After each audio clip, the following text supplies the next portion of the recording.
गेल्या काही दिवसांपासून प्रचंड मोठ्या प्रमाणात उष्णता वाढली आहे. 40 डिग्रीच्या पुढे तापमानाचा पारा दिसतो आहे.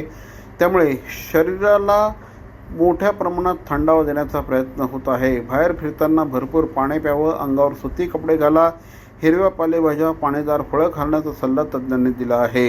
अवकाळी पाऊस, गारपीट यामुळे ऋतुचक्र बिघडल्याचा भास होत असल्याने ठाणेकर नागरिकांना डोकेदुखी, उन्हात फिरल्यामुळे डोळ्यांची जळजळ, पोटात मळमळ अशा गोष्टी नित्याच्या होत आहेत. मात्र घामोळ्यांनी देखील नागरिक कमालीचे त्रस्त असल्याचं डॉक्टर कमलाकर जावळे यांनी सांगितलं आहे.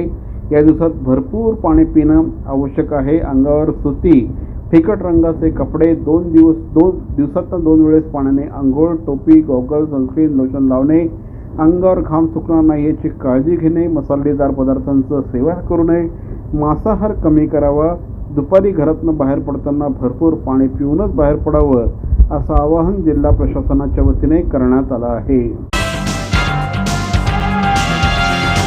मोरेबंधू आंबेवाले यांचे देवरत्न मँगोज, चव अस्सल हापूसची, खास आंबेप्रेमींसाठी, आंबेप्रेमींकडून.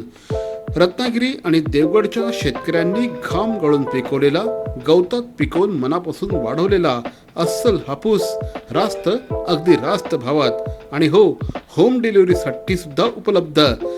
मोरेबंधू आंबेवाले यांचे देवरत्न मँगोज, सत्यम कलेक्शन समोर, घंटाळी रोड, ठाणे पश्चिम. आजच संपर्क साधा.